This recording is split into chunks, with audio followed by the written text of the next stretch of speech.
नमस्कार साथियों, मैं जय शर्मा आप सभी का स्वागत करता हूं। आज मैं आपको एक मॉडल पेपर दे रहा हूं जो कि पूर्णतः आपका ब्लूप्रिंट के अकॉर्डिंग है और आपका जो राजस्थान माध्यमिक शिक्षा बोर्ड है उनके द्वारा जारी ये है मॉडल पेपर है।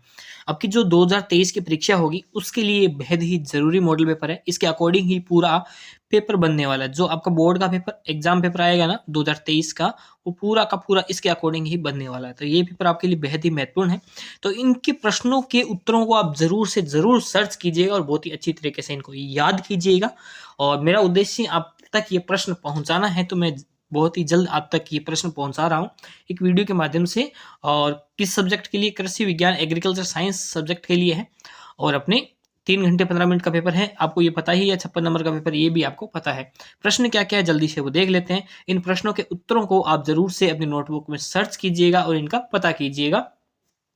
और ये जो प्रश्न आ रहा है ना, इनके आस-पास ही प्रश्न परीक्षा में पूछे जाने हैं। जैसे ये प्रश्न परीक्षा है, वैसे ही परीक्षा में प्रश्न रहने वाले, तो इन प्रश्नों का याद करना आपके लिए बेहद ही आवश्यक है।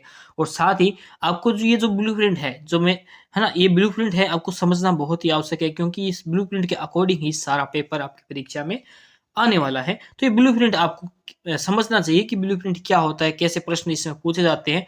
और ये जो ब्लूप्रिंट बना रखा है एक-एक, है ना, एक-एक या 3 एक लगा के स्टार लगा रखा है, एक-एक कर रखा है, ये एक के साथ में कुछ भी नहीं लिखा और स्टार लगा रखा है, ये क्या प्रक्रिया है?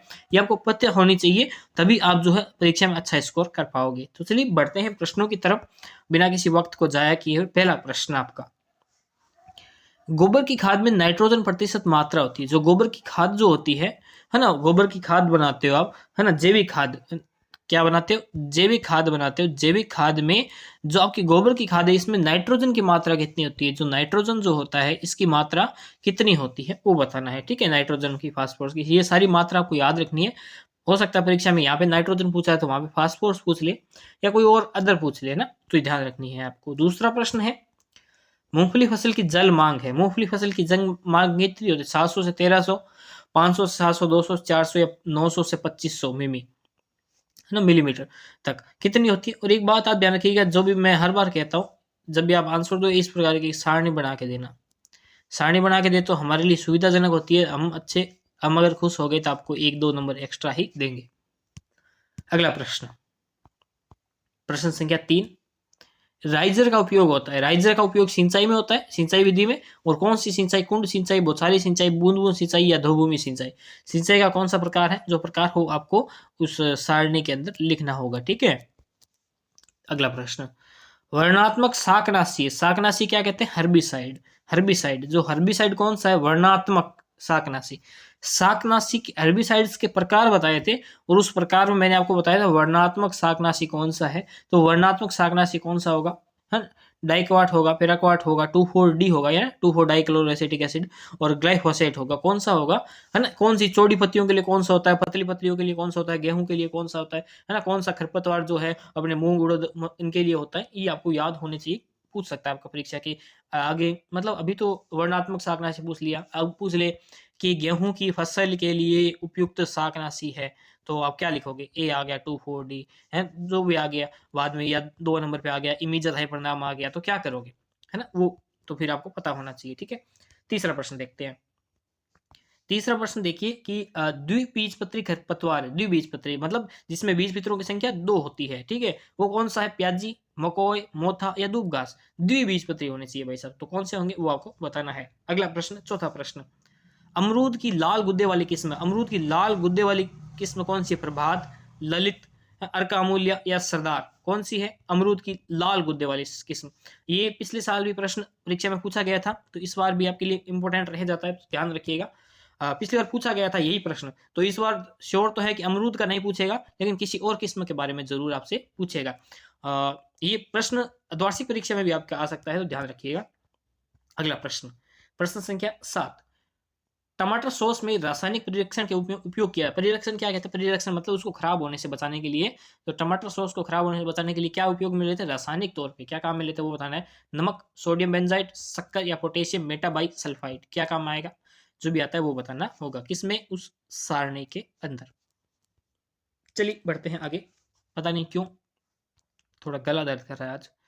अगला प्रश्न, गाय की गिर नस्ल की उत्पत्ति। गिर, गिर है ना, गिर, ये गिर हो गया, थार पारकर हो गया, है ना, ये सारी आपको गाय की उत्पत्ति स्थान याद रखने और गायों की नस्ल को याद करने का एक तरीका मैंने आपको बताया था। वो वीडियो पहले आपने देखा होगा, नहीं देखा होगा मुझे नहीं पता, अगर नहीं देखा है तो वो देख लेना। क्या बताई था कि मेवाती, चलो सीधी ट्रिक बताता हूँ, आप आगे कर लेना। जैसे मेव हरी का सारा माल गिरना था, था से थार पार कर, ठीक है। तो ये गाय की नस्लों में है ना। ऐसे आप भैंस की याद कर सकते हो, खुर्राम, जाफराबाद एरिया, ठीक है। आगे आगे देखिए, गाय की गिर नस्ल की उत्पत्ति हो गया। अगला प्रश्न है 9वां, विषाणु जनित पशु रोग है। विषाणु जनित रोग, पशु रोग कौन कौन से, एक प्रश्न ये जरूर आएगा। विषाणु जनित जो है वो, तो एक इनको ट्रिक बना के याद कर लीजिए, ट्रिक बना के याद कीजिएगा, मैंने बताया भी आपको पीछे, अगर वीडियो को आप फॉलो कर रहे हैं तो आपको पता चल गया होगा, ठीक है। तो कौन सा इसके अंदर राइट आंसर होगा आपको बताना होगा, विषाणु जनित रोग।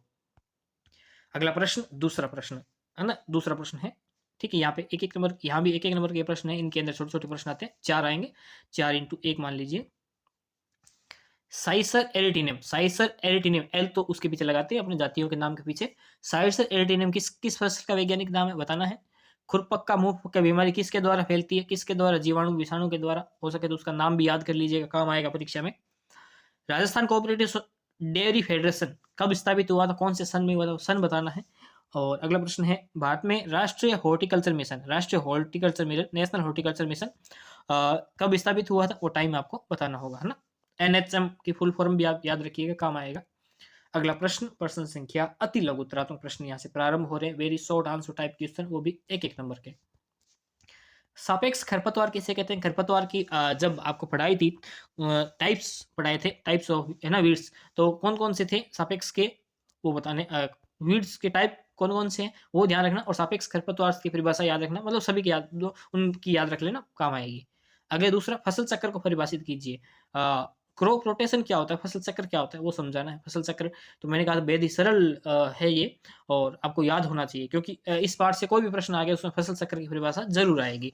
तो वेरी मोस्ट मोस्ट कह सकते हैं, वेरी वेरी मोस्ट लगा सकते हो, मोस्ट मोस्ट मोस्ट लगा सकते हो। कैसे, मैं आदर्श विद्या मंदिर में पढ़ा हुआ हूँ, तो मैं एवीएम लगाता था, है ना, आदर्श वेरी मोस्ट, है ना, एवीएम लगाता था। चलिए आगे देखिए, राजस्थान के पश्चिमी भाग की औसत वर्षा लिखिए। राजस्थान के पश्चिमी भाग की औसत वर्षा कितनी है ना, मिमी में लिखिएगा, एम में, है ना, तभी राइट आंसर होगा आपका।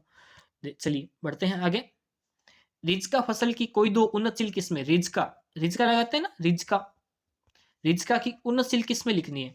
और उन्नतशील किस्में मैंने आपको याद करने का तरीका भी बताया था, चार, देखिए 4 उन्नतशील किस्में याद करना, हर किसी की 4 उन्नतशील किस्में आपको याद होनी चाहिए, और जो मैंने ट्रिक बताई थी उस ट्रिक के माध्यम से करना तो बहुत जल्दी हो जाएगी। अगला, बेल फल वृक्ष का वानस्पतिक नाम, जो बेल है ना, फल बेल जो है वो एक प्रकार का फल वृक्ष है, उसका वानस्पतिक नाम पूछा, लिख देना।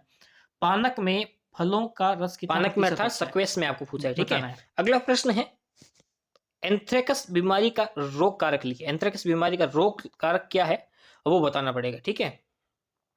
अगला है, श्वेत क्रांति को परिभाषित कीजिए, और श्वेत क्रांति किससे संबंधित होती है वो भी याद रख लीजिए, हो सकता है कि अगली बार पूछ ले, ये पूछ ले, है ना, बोर्ड परीक्षा में, कि श्वेत क्रांति किससे संबंधित है, श्वेत क्रांति के जनक कौन है ना, हरित क्रांति के जनक कौन है, ये पूछ ले, ध्यान रखिएगा। अब यहाँ से डेढ़ नंबर के प्रश्न स्टार्ट हो रहे हैं, प्रारंभ हो रहे हैं यहाँ से डेढ़ नंबर के प्रश्न, ठीक है। तो इन प्रश्नों को आप देखिए। बलकृत सुसुप्तावस्था आप क्या समझते हैं, बताना है। सस्य विज्ञान का महत्व, ये तो इंपोर्टेंट है भाई साहब, 500 प्रश्न तो बहुत इंपोर्टेंट है, ध्यान रखिएगा। विटामिन ए की कमी से होने वाले 3 रोगों के नाम लिखिए। विटामिन ए की कमी से, तो अभी वर्ण वाला में सबसे पहले ए ही आता है ना, जो ट्रिक बताई थी वो याद रखिएगा। ए आता है तो सबसे पहले ए आता है, और हमारे शरीर में सबसे ऊपर क्या है, उससे संबंधित रोग। फलों का आर्थिक महत्व लिखिए, इंपोर्टेंट क्वेश्चन है, फलों का आर्थिक महत्व। फलोद्यान लगाने में वर्गाकार एवं पूरक विधि का नामांकित चित्र अर्थात कौशल वाला प्रश्न है, तो नामांकित चित्र बनाना है। फलोद्यान हेतु स्थान का चुनाव करते समय रखे जाने और ध्यान रखे जाने वाले कोई 3 बिंदु लिखिए। 3 बिंदु लिखने आधा नंबर के, अर्थात पूरा 1.5 नंबर का हो गया। आगे बढ़ते हैं, ठीक है। अगला प्रश्न 10वां, गाय के द्विकाजी नस्लों में कोई 3 नाम लिखिए। द्विकाजी नस्ल में 3 नाम लिखने, ड्यूल ब्रीड में 3 नाम लिखने, ठीक है। गाय की गिर नस्ल में कोई 3 विशेषताएं, गिर की 3 विशेषताएं, सिरोही नस्ल की बकरी की कोई 3 विशेषताएं, 3 विशेषताएं, है ना। मैंने कहा था विशेषताएं या 3 विशेषताएं पूछी, और मैंने भी आपको कहा था कि 3-3 विशेषताएं याद रखना, क्योंकि प्रश्न पूछेगा 1.5 नंबर का, तो आधा नंबर की जो विशेषता पूछी जाएगी, तो कम से कम 3 विशेषता आपको याद होनी चाहिए। ठीक है, हाँ सही है। आगे अगले 13वां प्रश्न है। 13वां प्रश्न है, मेवाड़ी नस्ल के ऊंट का उत्पत्ति स्थान और कोई 2 विशेषताएं लिखिए। 2 विशेषताएं, और मैंने आपको कहा था 3 विशेषताएं याद करनी है। ठीक है, 3 ही याद करना। पशु आहार प्रबंधन पर संक्षिप्त टिप्पणी लिखिए। पशु आहार प्रबंधन क्या है, या पशु आहार प्रबंधन से आप क्या समझते हैं, ऐसा भी प्रश्न आ सकता था, और उस पर संक्षिप्त टिप्पणी लिखिए। ठीक है, टिप्पणी लिखना। दूध का महत्व लिखना है भाई साहब। ये प्रश्न इंपॉर्टेंट हो जाता है, क्योंकि अभी जो लंपी डिजीज के कारण ये प्रश्न बहुत ही महत्वपूर्ण हो जाता है। लंपी डिजीज के कारण आपको पता ही है, आगे मेरे को बताने की जरूरत है नहीं, तो इस कारण ये प्रश्न महत्वपूर्ण हो जाता है। और दूध का महत्व, ये प्रश्न जरूर आ सकता है परीक्षा में। अगला प्रश्न, प्रश्न संख्या 16। हरी खाद को परिभाषित कीजिए। हरी खाद की फसल पर कोई आवश्यक गुण लिखिए। कितने? 4। कितने गुण लिखने हैं? 4 गुण लिखने हैं। पानक किसे कहते हैं? पानक बनाने की विधि का वर्णन कीजिए। सक्वेस वाला फिर से, है ना। पशुओं में खुजली रोग के लक्षण, रोकथाम और उपचार लिखिए। खुजली रोग के लक्षण, रोकथाम, उपचार लिख देना भाई साहब। ठीक है, अगला प्रश्न, प्रश्न संख्या 19, और यहाँ पे प्रश्न जो है 4-4 नंबर के स्टार्ट हो रहे हैं। उड़द का वैज्ञानिक खेती, और कौन से प्रश्न? खंड वाले प्रश्न। मैंने बताया था कौन से प्रश्न? खंड वाले प्रश्न, क्योंकि प्रश्न क्या है? निम्नात्मक प्रश्न है। उड़द की वैज्ञानिक खेती का वर्णन निम्नलिखित बिंदु का आधार कीजिए। उन्नतशील किस्में 4, मैंने कहा था उन्नतशील किस्में कितनी? 4 याद करनी है। बीज दर प्रति हेक्टेयर बीजोपचार, 2 प्रमुख रोग और उपज प्रति हेक्टेयर। 2 प्रमुख रोग आप सबसे ज्यादा याद कीजिएगा। जो भी चीज दिखे उसके प्रमुख रोग याद कर लीजिएगा, क्योंकि ये बहुत ही महत्वपूर्ण आपका रहने वाला है। Very very very very very very very, जितने वेरी लगा सकते हो लगा लेना, ये याद करना है। ठीक है, एक इसी के अथवा वाला प्रश्न देखिए। अथवा वाला प्रश्न है अरहर की वैज्ञानिक खेती। ठीक है, यही सेम टू सेम चीज है। प्रमुख रोग आपके लिए इसमें इंपॉर्टेंट रह जाते हैं। वहीं 20वां प्रश्न आप देखिए। 20वां प्रश्न क्या है? 20वां प्रश्न, बेर की वैज्ञानिक खेती का वर्णन, भूमि एवं जलवायु, पादप प्रवर्धन, 4 उन्नतशील किस्में और 2 प्रमुख कीट, ये बताने हैं। ठीक है, उन्नतशील किस्में 4।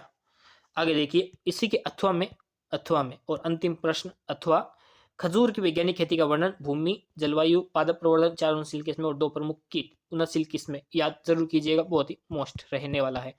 तो ये था आपके कृषि विज्ञान का प्रश्न पत्र, जो कि आपके लिए बेहद ही महत्वपूर्ण था। और इस प्रश्न पत्र को ध्यान में रखते हुए आपको तैयारी करनी है, और साथ में आपको ध्यान रखना है इस ब्लूप्रिंट का। ठीक है, ब्लूप्रिंट वैसे तो मैंने एक वीडियो में समझा रखा है आपको, तो आपको समझ में आ गया तो बहुत ही बढ़िया बात है, नहीं तो इसका स्क्रीनशॉट ले लीजिए। आप स्वयं इसको जो है अपने आप तरीके से अपने बलबूते पे समझ सकते हैं। ज्ञान, अबोध, ज्ञानोपयोग और कौशल क्या होते हैं, इनके आधार पर प्रश्न पूछे जाएंगे, और प्रश्नों का स्तर जो है ये रहने वाला है। और इसमें ये स्टार वाले और ये 1.5 नंबर वाले प्रश्न, और किस में निम्नात्मक आएगा, किस में नहीं आएगा, ये सब आपको समझना होगा। तो ब्लूप्रिंट से समझना होगा, और ब्लूप्रिंट ही आपकी नैया पार लगाएगा। तो आज तक के लिए इतना ही। अगली बार फिर, यदि आप राजस्थान माध्यमिक शिक्षा बोर्ड कक्षा 8 से लेकर 12 तक के विद्यार्थी हैं, तो आप बिल्कुल सही जगह पे हैं, क्योंकि आपको यहाँ पे मिलेंगे सभी विषयों के महत्वपूर्ण प्रश्नोत्तर बस एक क्लिक में। तो हमसे जुड़ने के लिए आज ही चैनल को सब्सक्राइब करें, और साथ में दिखने वाले बेल आइकन को दबाएं।